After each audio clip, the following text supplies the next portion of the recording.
So guys, I'm out here, got a wild hare to climb up a good ways behind my house. I was going to go to the top of a mountain, the closest mountain to my house, but I didn't think I could make it there and back before it got dark, because I left about an hour before it got dark. And I've been up here, I don't know, I hiked for probably 20 minutes or so. So it should be dark not too long. But I'm up here testing out my little stove, see how it does out here in windy conditions. And I didn't really plan on having a fire. I kind of just planned on climbing the mountain and setting a point with my GPS, because I haven't been up there since I bought it. And well, I brought this. It stays in my hunting pack, which I got here, my little Hill People gear, which it says right there. Hill People gear, Terra Humera. It's my little hunting pack most of the time. And I got my M1 carbine laying right there. But I keep my Emberlit stove in there, and I didn't really plan on starting a fire. I kind of just threw all this stuff in my pack, because I use that pack for other stuff too. And so I kind of threw everything in there, and well, I didn't really plan ahead. I mean, I brought stuff to start a fire, and I couldn't start a fire, which obviously I did, but I didn't really plan on it, you know. And so it took me a while to start a fire, because it's been raining here for 2 days now. So everything around here is wet. If you can see, I'm sitting, camera doesn't really show it, but a pretty thick little spot here. It's a thick little mountain laurel and pine thicket. It's not bad. I like it. It's a cool little spot. I just picked something pretty quick. Something I figured that would be mildly safe from falling stuff. And if I have to, it only takes me 20 minutes to get back to the house. So it's not that big a deal, you know what I mean?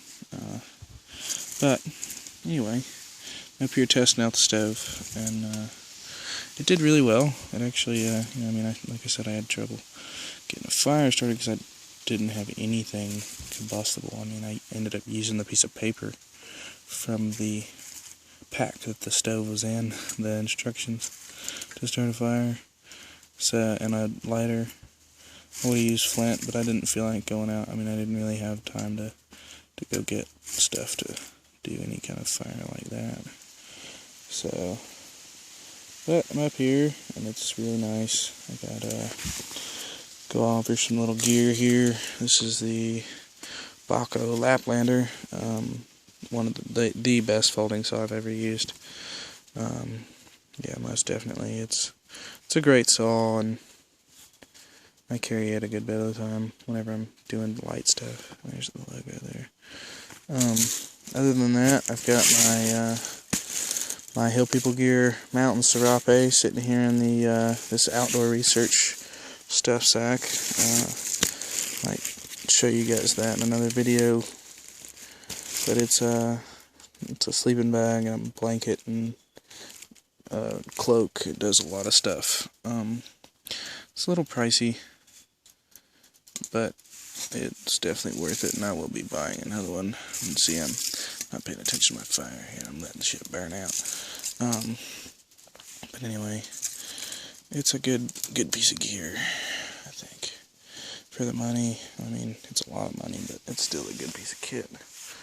So, excuse me while sorry guys, I was slacking talking to you guys and kind of forgot to feed my fire. Ran out of wood because I haven't really stocked up yet. As you can see, I got one piece here and a piece over there.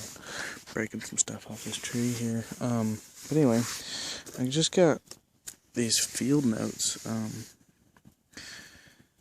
I mean, I'd heard about them. I didn't really know much about them. I've used Right in the Rain for a long time, and Right in the Rain is good. I mean, it's great stuff, but these are nice. They're just these little 48-page memo books.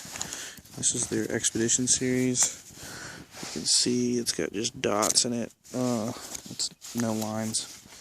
But I've been playing with that. I just got it yesterday, and it's a pretty cool little piece of kit. I think I bought a bunch of them. They're not too expensive. I mean, they're like $5 a piece. So for waterproof paper, that seems pretty good, you know. But other than that, over here I just got some outdoor research gloves. My light. Now this is one of the ultimate survival technologies, Strike Force. I've had that thing forever. It's a great one. Got my little GPS here, my Garmin Fortrex 401. That's a good GPS. I like it. It was cheap. I've got a fuel. And going back on that Garmin, the only thing I really I like it, but the thing about it is that not having a map and not having any kind of topo or anything like that, it's hard to. I mean, you really can't plan ahead while you're out about. You really need it's a thing you have to plan ahead of before your trip. I mean, you can't be out in the woods and go, oh, here I want to navigate to this. You're gonna have to do it the old-fashioned way. I mean, you're not gonna use this, which there's no reason. There's nothing wrong with that. This thing's great for backtracking. It's great for getting you out in the dark. That's what I use it for a lot. Is hunting back here behind my house. It's all national forest, but it's a really big piece of national forest, and hunting and tracking stuff, especially killing something and blood tracking, you'll lose track of your location. You're not really paying attention. At least I've noticed I do that every once in a while. I try not to. It's a hard thing to break, but you do that every once in a while, and it's a great way to get yourself back home or back to your camp in the dark, or even just in daylight when you're not really paying attention. You're like, oh shit, how'd I get here? So it's a great backtracker.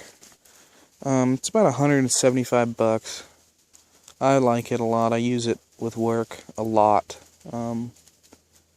So that's how I justified it. I will be buying a nicer one. One of the GPS 62S or STs. There's like 10 of them. One of the nicer ones that has topo map and a camera and stuff like that. Because it is nice for backcountry planning when you're out and about. And excuse me while I break some wood up here. Other than that, I've got in the pack I've got a little Essie. I know you guys really can't see much here, but I've got an Essie Arrowhead pack, AH1 pack, and it's kind of cool. I probably will never use it. At least, well, I mean, if I ever need it, though, it's that backup kind of stuff. It doesn't weigh much. It's a fun little thing to play with. So, got that in the pack. I've also got my main survival knife. It's my Tops XC-EST Alpha. The Alpha does not have the top serrated up here. It's a great knife. It is. Here you can see it's a crowbar of a knife. It's a 1/4 inch. Great ramp. I mean, it's a stainless knife, 440C stainless. It's a great knife. I haven't really beat on this one a whole lot. I had another one before it that I did beat on a lot, and actually a friend lost it while we were out in the woods together. So he bought me a new one. But I just got a regular old Shemagh and Hank paracord. Pretty minimalist stuff. In my pocket, I've got an Essie Azula. That's my pocket carry every day. I'll pull it out here in just a second. Throw most of this stuff back, including that bag. Put that up here. But in my pocket, I just carry the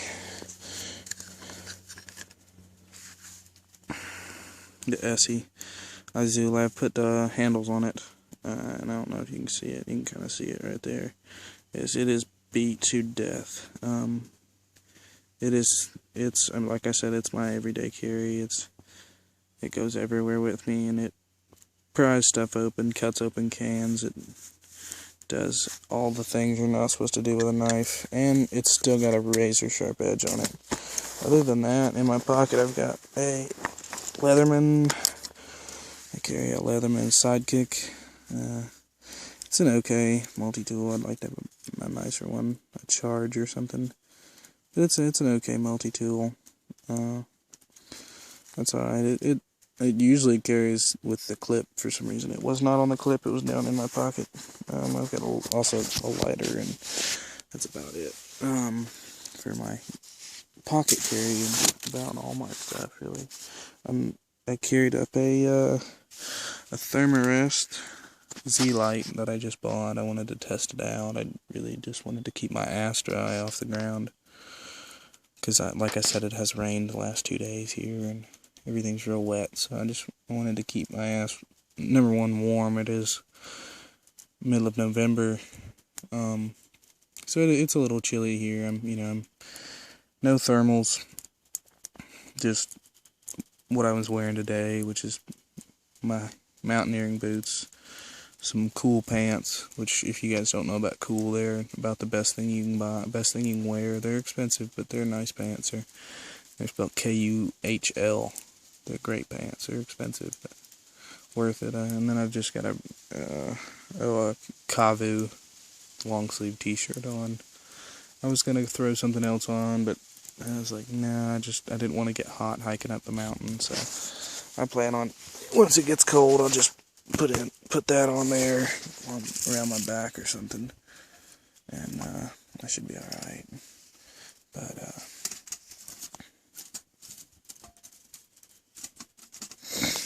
so that's about it, guys. I'm up here. It's getting a little chilly. I think I'm gonna pull the old serape out, mountain serape, and warm up a little bit. But I don't even know if I can't turn this guy around. So that's about it, guys. Thanks for listening.